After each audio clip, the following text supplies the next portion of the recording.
সবাই প্র্যাকটিস করতেছে অনেক বেশি সিরিয়াস। গতবার যে ভুল ভ্রান্তিগুলো আমাদের হয়েছে, এবার সব কিছু টপকে আমরা সুন্দর একটা টুর্নামেন্ট দর্শকদেরকে আমরা উপহার দিব। জয় চৌধুরী চিত্রনায়ক না হলে অর্থাৎ প্লেয়ারই হতো। তারকাদের আমরা বরাবরই রূপালী পর্দায় দেখে থাকি বা টিভি পর্দায়, কিন্তু এবার দেখব খেলার মাঠে কেমন হতে যাচ্ছে জানবো চিত্রনায়ক জয় চৌধুরীর কাছ থেকে। জয় ভাই, কেমন আছেন? আলহামদুলিল্লাহ, ভালো আছি। প্রথমেই জানতে চাই, খেলার মানুষ তো আপনি না, অর্থাৎ সিনেমা জগতের মানুষ, খেলতে কেমন লাগে? আমি খেলার মানুষই ছিলাম, খেলার মানুষ থেকে সিনেমা জগতের মানুষ হয়েছে।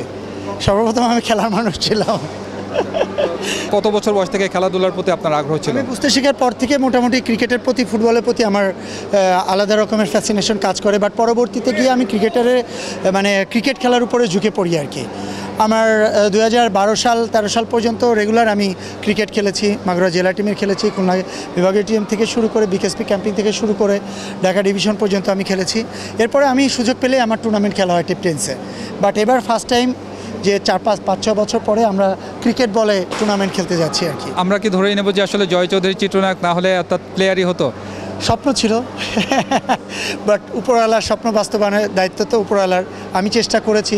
আর মিডল ক্লাস ফ্যামিলির জন্য আসলে অনেক সময় শুধু চেষ্টাটাও কাজে লাগে না, সাথে অনেক কিছুই, অনেক বাধ্যবাধকতা থাকে আর কি। আমাদের স্টাডিটা আগে মেইন ফোকাস দিতে হয়, সব দিক দিয়ে আসলে ওইভাবে পেরে উঠতে পারি নাই আর কি। আচ্ছা, খেলা এবং বিনোদন অর্থাৎ দুটি জগতই মানুষকে আনন্দ দেয়া। আসলে কি মনে হয়, আসলে এবার দ্বিতীয়বারের মতো এমন একটা আয়োজন হলো, কেমন হতে যাচ্ছে? সর্বোপরি আপনার আসলে অভিব্যক্তিটা কি? না, আমরা আশা করছি যে এবার সুন্দর একটা আয়োজন হবে, সুন্দর একটা টুর্নামেন্ট হবে।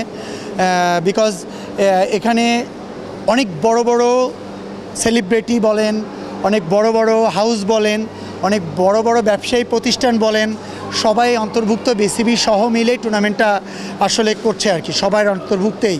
তা সেক্ষেত্রে আমার মনে হয় এবার আরও বেশি উন্মাদনা, আরও বেশি উৎসাহ নিয়ে সবাই কাজ করবে, সবাই উৎসাহ নিয়ে খেলবে, আর দর্শকদেরকে জোস একটা টুর্নামেন্ট এবার উপহার দেবে, এটা আমার বিশ্বাস। কি মনে হয় আসলে অনেক মেয়ে তারকারাও এখানে আছেন, ছেলেরাও খেলছেন। গতবার মেয়েদের আগ্রহ যেমন ছিল, এবারও দেখছি আসলে প্র্যাকটিস ম্যাচ থেকে শুরু করে সব ক্ষেত্রেই তাদের প্রতি একটা আগ্রহ দর্শকদের। কি মনে হয় আসলে ভালো খেলতে যাচ্ছেন কারা, বা কারা ভালো করতে পারেন? অ্যাকচুয়ালি 4টা টিমই বেস্ট টিম, এবং 4টা টিমই খুব সুন্দর ব্যালেন্স হয়েছে। সবাই চাই যে তারা চ্যাম্পিয়ন হবে। সবাই প্র্যাকটিস করতেছে অনেক বেশি সিরিয়াস। এখন মাঠে আসলে দেখা যাবে যে কারা পারফেক্ট টাইমিং করবে, কারা পারফেক্ট খেলবে, এবং তাদের উপরে ডিপেন্ড করবে যে কারা এই চ্যাম্পিয়ন ট্রফিটা ঘরে নিয়ে যাবে আর কি।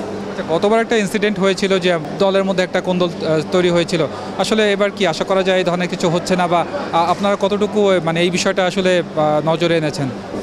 না, আমি বিলিভ করি যে এবার এরকম কিছুই হবে না, কারণ এবার সবাই অনেক বেশি সিরিয়াস, এবং আমরা চাই গতবার যে ভুল ভ্রান্তিগুলো আমাদের হয়েছে, এবার সব কিছু টপকে আমরা সুন্দর একটা টুর্নামেন্ট দর্শকদেরকে আমরা উপহার দিব, এটা আমাদের বিশ্বাস, এবং আমরা সেটা করবো ইনশাল্লাহ।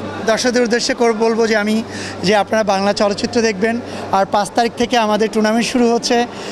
টি স্পোর্টসের চোখ রাখবেন, আর দোয়া করবেন যে আমরা সবাই সুস্থভাবে, যেহেতু ক্রিকেট বলে T20 ম্যাচ হচ্ছে, যাতে সুস্থভাবে সুন্দর একটা ক্রিকেট আমরা আপনাদেরকে উপহার দিতে পারি। Thank you so much.